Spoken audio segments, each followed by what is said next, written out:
பர்திமேயு சுவிசேஷ ஊழியங்கள் வழங்கும் நற்செய்தி நேரம். தேவ செய்தி பாஸ்டர் ஆர். அகஸ்டின். இந்த நாளில் உங்களோடு பேசி வருகிறேன். உன் தீமை உன்னை கண்டிக்கும், உன் மாறுபாடு உன்னை தண்டிக்கும். இந்த வசனத்தை நீங்கள் எப்போ வாசித்தாலும் உங்கள் மனசில் வரணும். ஒவ்வொரு நேரம் ஏதாவது தவறு செய்யும்போது கூட இந்த வேத வார்த்தை நம்முடைய இருதயத்தில் இருக்கணும். ஏன்னா வேற யாரும் நமக்கு சொல்ல வேண்டியதில்லை, வசனமே நம்மளை நியாயம் தீர்க்கும். அதனால தான் அந்த வேதத்தை எப்போதும் தியானிக்கிறோம். ஒரு மனிதனுக்கு நல்வழிப்படுத்துவதற்கு போதிக்கிற இந்த அருமையான வேதம், அரிய வேதம் தேவன் தந்தது. ஒரு மனிதனை மாற்றும், புதிதாக்கும் உயர் நோக்கம் கொண்டது. இந்த வேதம் ஒரு மனிதனுடைய குறைவுகளை காட்டி மறைகிற ஒரு கண்ணாடி, மலைகளைப் போல கடினப்பட்ட இருதயத்தை உடைத்து சரிப்படுத்துகிற சம்மட்டி, நம்முடைய மனதில் இருக்கிற அழுக்கை கழுவுகிற ஒரு அருமையான தண்ணீர். ஆகையினால் இந்த வேதத்தை தயவு செய்து எங்கே இருந்தாலும் சரி, இந்த நிகழ்ச்சியை பார்க்குற ஒரு வாய்ப்பு உங்களுக்கு கிடைக்கும் போதெல்லாம் உங்கள் பைபிளையும் கையில் எடுத்து, நான் சொல்கிறது சரியாக இருக்கான்னு பார்க்குறக்காவது நீங்கள் கையில் எடுக்கணும். இப்போவும் தயவு செய்து எந்திரிச்சு உங்கள் வேதத்தை கையில் எடுத்து எரேமியா 2ஆம் அதிகாரம் 19வது வசனத்தை அப்படி எல்லாரும் திருப்பிக்கிறீங்களா? அப்படி எல்லாரும் திருப்பி எடுக்கிற வரைக்கும் எல்லாம் சேர்ந்து பாடுமா? அல்லேலூயா. தீமைகள் உன்னை அணுகாது, துன்பம் உன்னை விடம் நெருங்காது. தீமை உன்னை அணுகாது, துன்பம் உன்னை விடம் நெருங்காது. செல்லும்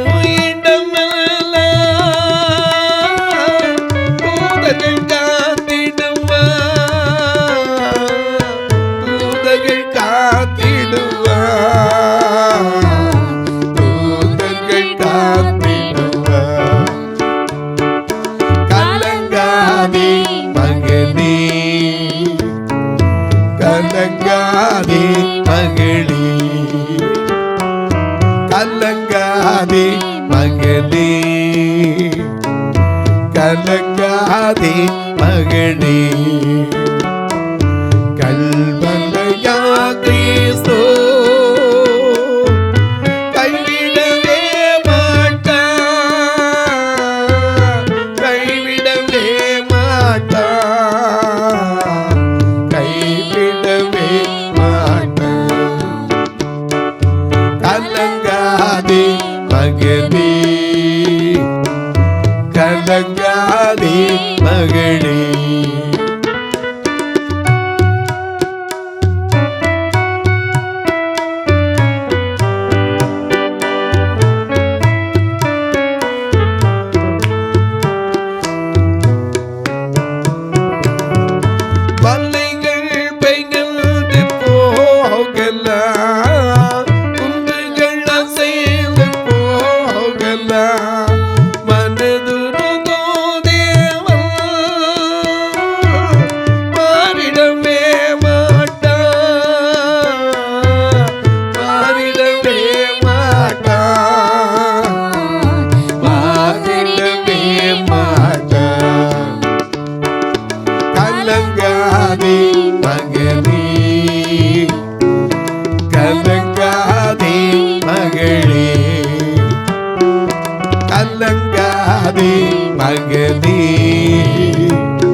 உன்னை கண்டிக்கும்.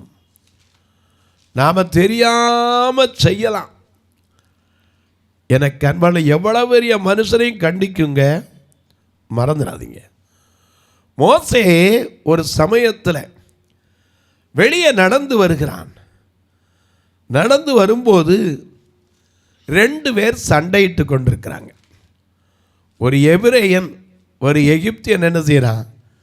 எகிப்தியன் ஒரு எபிரேயன் என்ன செய்யறான்? அடிக்கிறான். இதை பார்த்த உடனே மோசேக்கு, எப்பா இப்படி அடிக்கலாமா அப்படின்னு அவன் கேட்டிருக்கலாம். இவர் உடனே என்ன பண்ணிட்டாரு? அவசரப்பட்டு அவன் என்ன பண்ணிட்டாரு? அடிச்சு கொலை பண்ணிட்டாரு. இவன் சாதாரணமான ஆள் இல்லை. அப்போஸ்தலர் நடவடிக்கைகள் 7ஆம் அதிகாரம் 22ஆம் வசனத்திலிருந்து இந்த மோசேயை குறித்து நாம் வாசிக்கிறோம். மோசே எகிப்தியருடைய சகல சாஸ்திரங்களிலும் ஏன்னா நம்ம படிக்கும் போது எகிப்திய நாகரிகம் என்று ஒன்றை படித்திருப்போம். எத்தனை பேருக்கு சரித்திரத்தில் உங்களுக்கு நினைவு இருக்கும்? எகிப்திய நாகரிகத்தில் பிரமிடுகளை குறித்து பார்க்கிறோம். இந்த பிரமிடுகள் வேற எங்கேயும் அப்படி கிடையாதுங்க. எகிப்தில் இருக்கிற பிரமிடில் ஒரு கத்தியை கொண்டு, மழுங்க கத்தியாக இருந்தால் கூட அவங்க வச்சிருக்கிற பிரமிடில் அந்த சூரிய வெளிச்சத்தில் வச்சிங்கன்னா அப்படியே ஷார்ப்பாயிரும். அவ்வளவு பதம் வரக்கூடிய அந்த கதிர் வீச்சு இருக்கும். இன்னும் கூட சொல்கிறாங்க, ஒரே கல்லின் மேலே ஒரு பிரமிடு இருக்கிறதா 430 அடிங்கிறாங்க. ஊசி கோபுரம் திருநெல்வேலி எனக்கு தெரியும் 160 அடியில் இருக்குது. ஆனால் 430 அடியில் எந்த கல்லை எப்படி தூக்கிட்டு போனால், எவ்வளவு உயரம் தூக்குனா, அது கிரெயின் இருந்துச்சா இல்லையா எதுவுமே தெரியாது. அவ்வளவு ஞானம். இந்த மோசே அங்கே தான் வளர்ந்தான். ஏன்னா தாய் ஒழிச்சு வளர்க்க முடியல. ஏன்னா அரசாங்க சட்டம், ஏன்னா இவர்கள் பெருகிக்கிட்டே போகிறாங்கங்கிறதுக்காக இஸ்ரவேலர் மேலே ஒரு காரியம் நடந்தது. பார்வோன் என்ன செய்தான்? ஒரு கட்டளையை பிறப்பித்தான். 2 தாதியர்களை அழைத்தான். அவர்கள் பேர் என்னது? சிப்போராள், பூவாள். இந்த தாதியர்களை அழைத்து சொன்னால், எபிரேய ஸ்திரீகள் மருத்துவத்திற்கு நீங்கள் போவீங்கல்ல, அவங்க மனையில் உட்கார்ந்துருக்கும் போது குழந்தை வரும்போது அந்த பிள்ளை ஆண் பிள்ளையாக இருந்தால் கொன்று போடுங்க, பெண் பிள்ளையாக இருந்தால் உயிரோடு விட்டுருங்கன்னு சொல்லி மருத்துவச்சிகளுக்கு ஒரு சட்டம் வைத்து விட்டான் பார்வோன். காரணம், அவன் யோசேப்பை அறியாத ஒரு ராஜன். இப்படி இருந்ததுனால அந்த நாட்களில் ஆண் பிள்ளைகள் எல்லாம் கொலை செய்யப்பட வேண்டும் என்ற சட்டம் இருந்த காலத்தில் இந்த மோசேயினுடைய தாயும் தகப்பனும் அவனை ஒழித்து வைத்து வளர்த்தார்கள். எத்தனை மாதம்? 3 months. 3 மாதம் ஒழித்து வைத்தாங்க. ஆனால் அது அழகுள்ளது அப்படிங்கிறதுக்காக ஒழித்து வளர்த்தாங்க. அதன் பிறகு அதனால் வளர்க்க முடியல. உங்களுக்கு தெரியும், அவருடைய தாய் என்ன செய்தா? ஒரு நாணல் பேழையை செய்து அதிலே பிள்ளையை பிசினும் கீழும் பூசி அதை பிள்ளையை வளர்த்தி நதியோரமா நாணலுக்குள்ளே வைத்தாள். இதுல ஒரு பெரிய சத்தியம் இருக்கு. நாணலுக்குள்ளே ஏன் வைக்கணும்? ஒன்று வெயிட்லெஸ், தண்ணியில் என்ன செய்யாது? மூழ்காது. நாணல் முங்காது. சீமோனை பார்த்து தான் ஆண்டவர் சொன்னார், ரீடு நாணல்னார். யோனாவின் குமாரனாகிய சீமோனே என்றார். சீமோன்னா என்ன அர்த்தம்? நாணல். இந்த நாணலில் வைத்தா காரணம் என்னன்னா, இந்த நாணல் தண்ணியில் என்ன செய்யும்? மிதக்கும். அது மட்டுமல்ல, நாணலுக்கு இன்னொரு குணம் உண்டு. காற்று எந்த பக்கம் வீசுதோ அந்த பக்கம் என்ன செய்யும்? அதுக்கேற்றபடி சாயும். இந்த பேதுரும் அப்படிதான். பிரச்சனை வந்துச்சுன்னா ஆண்டவரே தெரியாதுன்றான், மறுதளிச்சிருவான். பிரச்சனை இல்லைன்னா சொல்லுவான், அதெல்லாம் உமக்கு நடக்கக்கூடாது. அவர் சொன்னார், எப்பா கொஞ்ச காலத்தில் நான் என்னை தனியாக விட்டுட்டு போவீங்க, சிதறடிக்கப்படுவீங்கன்னு சொன்னார். அதெல்லாம் நடக்கக்கூடாது. நான் மறிச்சாலும் உம்மை கூட இருப்பேன். எல்லாரும் உம்மை விட்டு போனால் கூட நான் உம்மை விட்டு என்ன செய்ய மாட்டேன், போகவே மாட்டேன்னு சொன்னவன் பிரதான ஆசாரி இடத்துல வந்தபோது அவன் எங்கே இருந்தான்? அவன் என்ன செய்தான்? மறுதளித்தான். பேதுரு மறுதளித்தான். எனக்கு கண்வாருடைய நாம் அந்த காலத்தில் அதை குறித்து எத்தனை பாடல்களை பாடியிருக்கிறோம். எனக்கு கண்வாருடைய மறுதளித்த பேதுரு, காட்டி கொடுத்த யூதாஸ், அவரை அறியேன் என்று சபிக்கவும் சத்தியம் பண்ணவும் தொடங்கின இந்த பேதுருவை பார்த்தா என்ன சொன்னாரு? என்னை நேசிக்கிறேன். ஆமா, நாம பாரும்ல, என்னை நேசிக்கின்றாயா, என்னை நேசிக்கின்றாயா, என்னை நேசிக்கின்றாயா, என்னை நேசிக்கின்றாயா, கல்வாரி காட்சியை கண்ட பின்னும் நேசிக்காமல் இருப்பாயா, கல்வாரி காட்சியை கண்ட பின்னும் நேசிக்காமல் இருப்பாயா. யோவான் 21ஆம் அதிகாரத்தில் 3 முறை அவனை பார்த்து கேட்டார். ஆனால் அதே பேதுருவை பார்த்தா, இந்த கல்லின் மேல் என் சபையை கட்டுவேன், அதை பாதாளத்தின் வாசல்கள் மேற்கொள்வதில்லைன்னு சொன்னார். பரலோகத்தின் திறவுகோலே உங்கள்கிட்ட கொடுப்பேன். ஆண்டவருடைய நடத்தல் நமக்கு விளங்காது. நாம் யாரை மோசமாக நினைக்கிறோம், அவருடைய பார்வையில் குற்றமே இல்லைம்பார். யாக்கோபில குற்றம் காண்கிறது இல்லை. நம்ம பார்வையில் யாக்கோபு எப்படி பார்ப்போம், எத்தனை பார்ப்போம். ஆனால் அவர் பார்வையில் அப்படி கிடையாது. நம்முடைய பார்வை வேறு, அவருடைய பார்வை வேறுங்க. எனக்கு அன்பானுடைய இங்கே நான் பார்க்கும்போது அநேக நேரங்களில் நமக்கு விளங்கலை. இந்த மோசேயார் ஒரு நாணல் பேழையில் வைத்து நதியோரத்தில் விட்டு அதுக்கு என்ன சம்பவிக்குங்கிறத பார்க்கறதுக்கு ஒரு மிரியாம் அவனுடைய சகோதரி நின்றாள். இந்த மோசே பார்வோன் குமாரத்தி குளிக்க வந்தா, இதெல்லாம் உங்களுக்கு தெரியும். அவன் அந்த தாதிமாரை அனுப்பி அந்த நாணல் பேழை எடுத்தா. அதுலேருந்து பிள்ளை இருந்துச்சு எடுத்து வச்சான். நாணலுக்குள்ளே ஏன் வைத்தா தெரியுமா? ஒன்று அங்கே இங்கே வளைஞ்சுக்கும். இன்னொரு காரியம் என்ன தெரியுமா?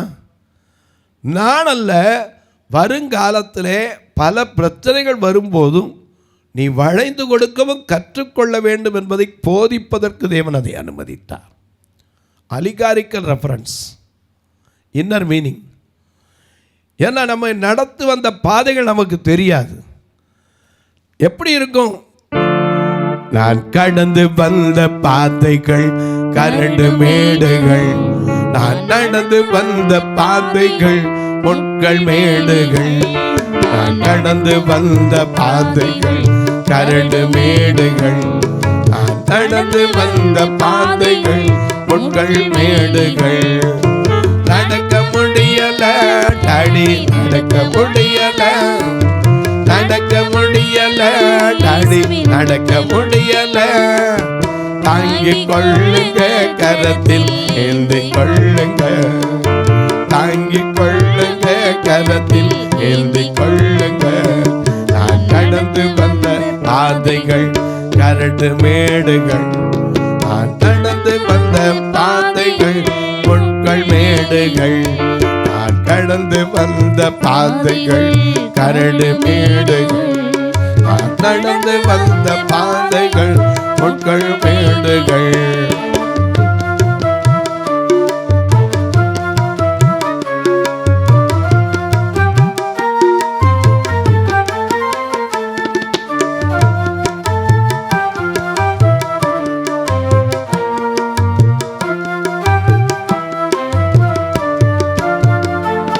என் சுயபலத்தால் ஓடி பார்த்து ஓட முடியல, என் வாய் பலத்தால் வாழ பார்த்து வாழ முடியல.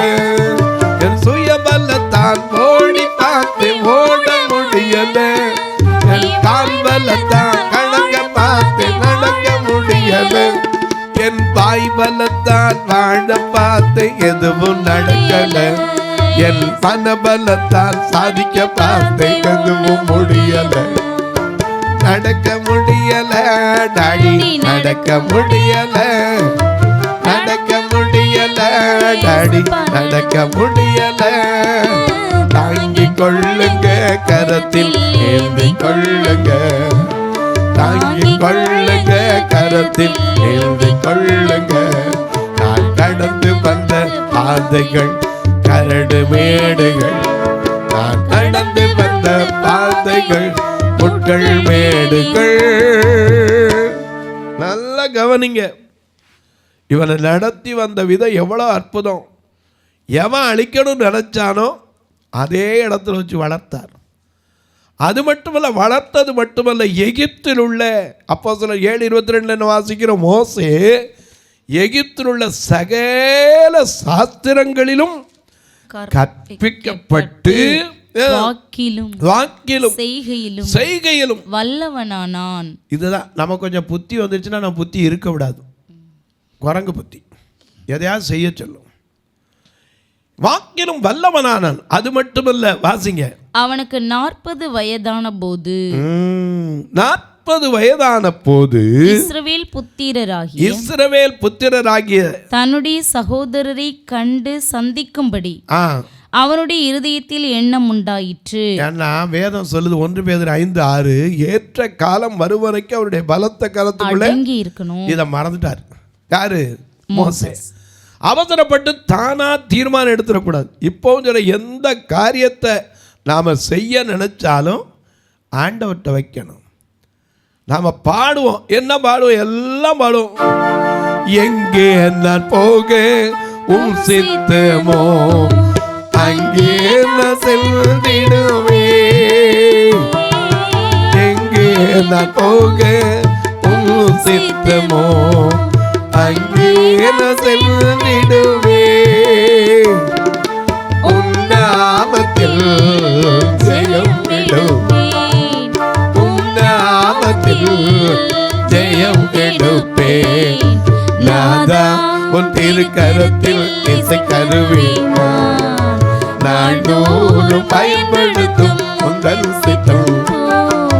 நாதா உன் திருக்கரத்தில் இசை கருவேன், நாள்தோறும் பயன்படுத்தும் உங்கள் சித்தம் போ. இப்படித்தான் அர்ப்பணிக்கணும். ஆனா அவன் அவசரப்பட்டு 40 வயதான போது தன் சகோதரர்கள் கண்டு சந்திக்கும்படி அவனுக்குள்ள என்ன வந்துருச்சு? எண்ணம் உண்டாயிற்று. அப்பொழுது அவர்களில் ஒருவன் அநியாயமாய் நடத்தப்படுகிறதை அவன் கண்டு. நல்ல கவனிங்க, அநியாயமாய் நடத்தப்படுறத கண்டான். ஆனா அவனுக்கு போய் சொன்னானா? நடத்தப்படுகிறதை கண்டு அவனுக்கு துணை நின்னான ஒழிய புத்தி சொல்லல். அநியாயத்தை கண்டிக்கணும், சொல்லணும். ஏன்னா அநியாயம் செய்யறோட இன்னும் கொஞ்சம் அநியாயம் செய்யட்டும். புதிய ஏற்பாட்டு காலத்தில், பழைய ஏற்பாட்டு காலத்தில் ஒவ்வொரு காரியத்துக்கும் தண்டனை உண்டு. இவர் என்ன பண்ணார்? அநியாயமாய் நடத்தப்படுகிறதை கண்டவர் அவனுக்கு கொஞ்சம் புத்தி சொல்லியிருக்கலாம்ல, சொல்லலை. அவனுக்கு துணை நின்று எகிப்தியனை வெட்டி துன்பப்பட்டவனுக்கு நியாயம் செய்தான். ஒரு பக்கம் பார்த்தா நல்லதா தான் தெரியுது.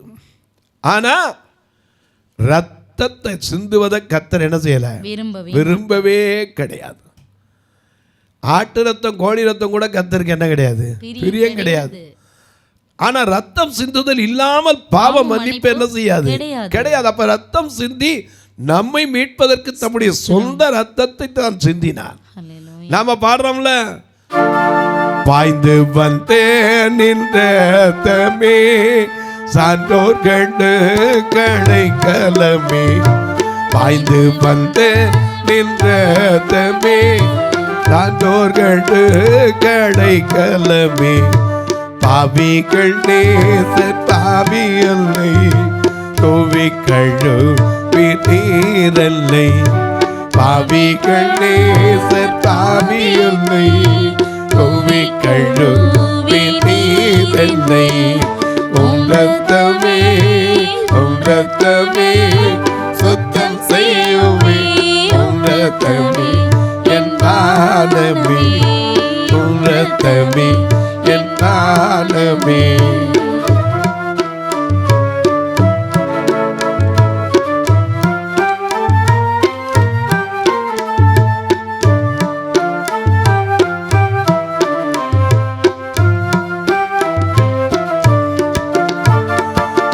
சிலுவையில் சிந்தின மன்னையுள்ள ரத்தத்தினார்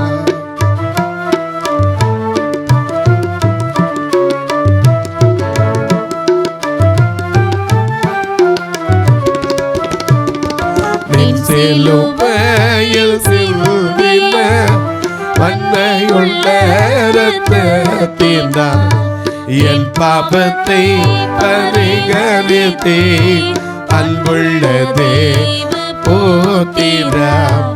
என் பாபத்தை பரிகரித்தே அன்புள்ள தேவ போத்திரம்.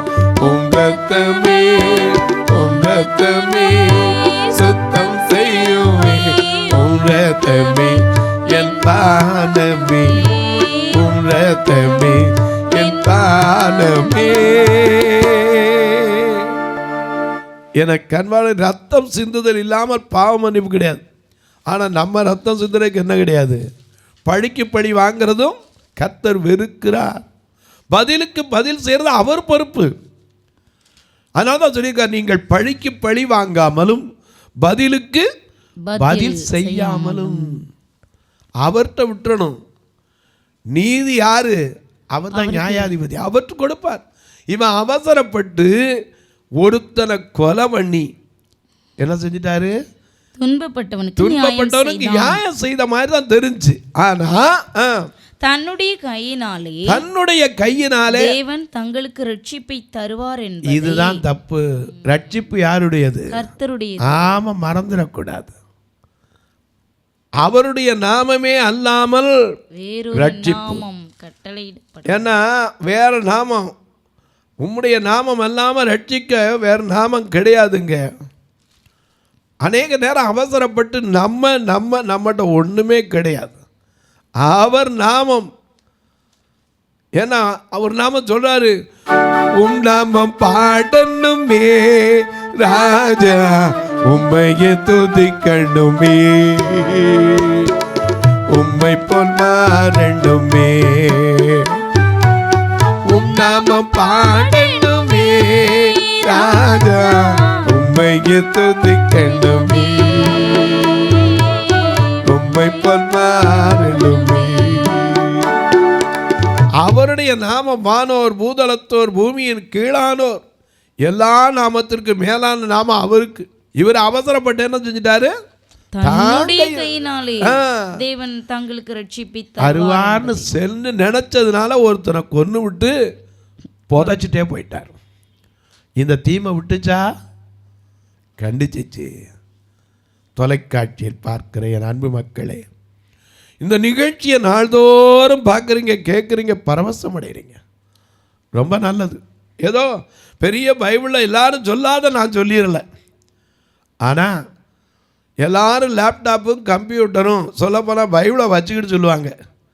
ஆனால் ஆண்டவர் என் இருதயத்தில் வேதத்தை கொடுத்தார். அதைத்தான் இன்றைக்கி சொல்கிறேன். உங்கள் முகம் கருப்பா சேப்பா தெரியாது, நீங்கள் உடுத்தியிருக்க துணி தெரியாது. ஆனால் ஒன்று தெரியும், இந்த வேதத்தின் உள்ள ரகசியங்களெல்லாம் பார்க்கும்படி ஆன்மீக கண்களை திறக்கிற தேவன் எனக்கு கொடுத்தார். இந்த நிகழ்ச்சியை பார்க்குற நீங்கள் ஒரு வார்த்தை எதுக்காக ஜெபிக்கிறீங்களா? இது தொடர்ந்து வர வேண்டும், அதற்கு தேவைகள் சந்திக்கப்பட்டதுக்காக ஜெபிக்கிறீங்களா? அது மட்டும் இல்லை, ஒரு நாள் எங்கள் சபைக்கு முடிஞ்சால் வாங்கலை. எத்தனையோ குற்றாலம் போகிறீங்க, ஊட்டி போகிறீங்க, கொடைக்கானல் போகிறீங்க, ஏன் மகாபலிபுரத்தை தேடி போகிறீங்க, அங்கே இருக்கிற சிலைகளெல்லாம் பார்க்க போகிறீங்க. இங்கே இருக்கிற கண்ணுதிரியாவங்கள ஒரு நாள் பார்க்க வாங்கலை. வந்து பாருங்க, உங்களுக்கு பார்த்த பிறகு தெரியும். சொல்கிறாங்களே இது உண்மையா இல்லையான்னு தெரியும். வந்து பாருங்க, கர்த்தர் ஏமுனா தாங்களா, இல்லாட்டா வேண்டியதில்லை. திருநெல்வேலி ஆலயத்தெல்லாம் பார்த்திங்கன்னா ஒவ்வொரு நாளும் கூட்டிகிட்டு வர்றதுக்கு 4000 ரூபா. ஏன்னா 15 கிலோமீட்டர் அவுட்டர். சிலர் மற்றவங்களாம் கூட்டம் காட்டுறதுக்காக 4 வேன் விட்டேன் 3 வேன் விட்டேன்பாங்க. என்கிட்ட 1 வேன் விடக்கூட முடியலை. நீங்களும் கர்த்தர் ஏவினால் ஒரு மாதத்துக்கு 16,000 ரூபா ஆத்துமாக்களை அழைத்து வர்ற பாக்கியம். ஏன்னா 2 கண்ணும் தெரியாதவங்கள இவங்களை ஆலயத்தில் கொண்டு வந்து சேர்க்குறதே பெரிய பாக்கியம். இதற்கு கர்த்தர் உங்களை ஏவினால் தாங்கலாம். நல்ல உணவு கொடுத்து அனுப்பேன். கர்த்தர் உங்கள் பிறந்த நாள், திருமண நாள் போன்ற நல்ல நாட்களிலே ஒரு கட்டுமான பணிக்கோ, நல்ல உணவு கொடுப்பதற்கோ, நல்ல ஊன்றுகோலை கொடுப்பதற்கோ, உடை கொடுப்பதற்கோ உதவலாம். ஆனால் கட்டாயமல்ல, விசனமாயில்லை. ஒரு நாள் தொலைக்காட்சி நிகழ்ச்சியை தாங்கலாம். உங்கள் ஜெபக்காரி எது இருந்தாலும் சரி, காலை 10லேருந்து 5க்குள்ளே சொல்லலாம். நீங்கள் கேட்பீங்க, பிரதர் இதை ரொம்ப நாளாக நாங்கள் பார்க்குறோம், இதுக்கு செய்கிறதுக்கு என்ன வழின்னு தான் எங்களுக்கு தெரியல. இதில் 2 நம்பர் வந்துக்கிட்டே இருக்கும், ஜிபே, ஃபோன்பே. இது வழியாக நீங்கள் தொடர்பு கொள்ளலாம். ஒருவேளை நீங்கள் அக்கௌண்ட் வைக்க வேண்டியவங்களாக இருந்தால் தாராளமாக 8438852500 இந்த நம்பரை போட்டு பாருங்கள். இதில் பர்திமேயு பார்வையற்றோர் சேரிட்டபிள் ட்ரஸ்ட்டுன்னு இருக்கும். இதில் போட்டு உங்களுக்கு வைப்பதற்கு சர்டிஃபிகேட் வேணும் அப்படின்னா உங்கள் ஃபேன் நம்பரையும் சேர்த்து அனுப்பணும். அப்படின்னா தான் அதை எடுத்து நான் உங்களுக்கு கொடுக்க முடியும். அதில் நீங்கள் அந்த பலனை அனுபவிக்க முடியும். உங்கள் ஜெபக்காரி எது இருந்தாலும் எப்பவும் சொல்லலாம். இப்போவும் உங்களுக்காய் நான் ஜெபிக்க போகிறேன். ஜெபிக்கட்டுமா? நல்ல பிதாவே, நன்றியோடு துதிக்கிறோம் சுவாமி. உன் தீமை உன்னை தண்டிக்கும், உன் மாறுபாடு உன்னை கண்டிக்கும். இந்த வார்த்தையை மனதில் வைத்துக்கிட்டோம்னா சரி, எப்போ போய் நம்ம எதை செஞ்சாலும் ஐயோ கர்த்தருடைய வார்த்தை நம்மோடு பேசும். அந்த வசனம் நம்மை தேற்றும், ஆற்றும், அரவணைக்கும், ஒரு பக்கம் உணர்வை ஊட்டும். அன்பின் தெய்வமே, ஆறுதலின் நாயகரே, வானத்திற்கும் பூமிக்கும் சகல அதிகாரம் கொண்ட தெய்வமே, அருமையான வார்த்தைக்காய் ஸ்தோத்திரம். ஒவ்வொருவருடைய மனதிலும் இந்த வார்த்தை ஆழமாய் நிற்கட்டும். தான் செய்கிற காரியம் தீமை என்றால் அதை விட்டு விலகி நன்மை செய்வதற்கு கற்றுக்கொடும். இந்த ஊழியத்தை தாங்குகிற, ஜெபிக்கிற, கொடுக்கிற எல்லா மக்களையும் ஆசீர்வதியும். பிறந்த நாள், திருமண நாளை நினைவு கூறுகிறவர்களுக்காய், வெளியே சொல்ல முடியாத வியாதியின் கொடுமையில் இருப்போருக்காய், தன் புருஷனுக்காக கண்ணீர் வடிக்கிற சகோதரிக்காய், தன் தாய்க்காய் கண்ணீர் வடிக்கிற மகளுக்காய், அங்கவீனம் குறைவாய் இருக்கிற பிள்ளைகளுக்காய் ஜெபிக்கிறேன். மனவளர்ச்சியற்ற பிள்ளைகள், சில பேர் கால் இருந்தும் இளம்பிள்ளை வாதத்தினால் படுத்த படுக்கையில் இருக்கிறவர்கள், இன்னும் சொல்ல போனா டயாலிசிஸ் பண்ணிக்கொண்டு ஒவ்வொரு நாள் ஐயோ என்று மனம் சோர்ந்திருக்கிற ஒவ்வொருவருக்காய் ஜெபிக்கிறேன். கர்த்தருடைய கரத்திலிருந்து சுகம் பரிபூர்ணமாய் கிடைக்கட்டும்.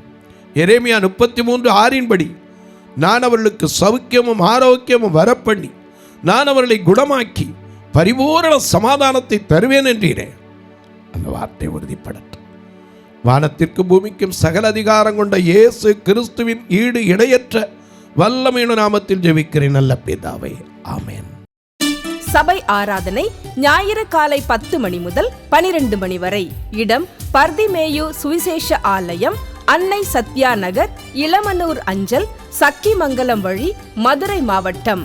பின்கோட் 625201 மற்றும் பர்திமேயு சுவிசேஷ ஜெப வீடு, flat number 107, Eden garden, Muthur, Tirunelveli. Pin code 627011. சிறப்பு உபவாச கூட்டம் ஒவ்வொரு மாதமும் 2வது சனிக்கிழமை காலை 10 மணி முதல் 1 மணி வரை நாகர்கோவில் YMCA ஹாலில் வைத்து நடைபெறுகிறது. மற்றும் ஒவ்வொரு மாதமும் 4வது சனிக்கிழமை காலை 10 மணி முதல் 1 மணி வரை திருநெல்வேலி புதிய பேருந்து நிலையம் அருகில் உள்ள கிரேஸ் ஹாலில் வைத்து நடைபெறுகிறது. எங்கள் எல்லா ஆராதனைகளிலும் கலந்து கொண்டு தேவனை மகிமைப்படுத்த அன்பாய் அழைக்கிறோம். உங்கள் உதாரத்துவமான காணிக்கைகளினால் இவ்வூழியத்தை தாங்க விரும்பினால் R Augustine, account number 5021364331, IFSC code IDIB 000B066, Indian bank, BP குளம், Madurai. GPay number 9842181917, BGM ministries மற்றும் 9442559772, பிளைண்ட் மினிஸ்ட்ரீஸ் அகஸ்டின். உங்கள் தொடர்புக்கு பாஸ்டர் ஆர் அகஸ்டின், பர்திமேயு சுவிசேஷ ஊழியங்கள், நாகமலை, புதுக்கோட்டை, மதுரை 625019. தொலைபேசி எண்கள் 9842181917 மற்றும் 9442559772. கர்த்தர் தாமே உங்களை ஆசீர்வதிப்பாராக.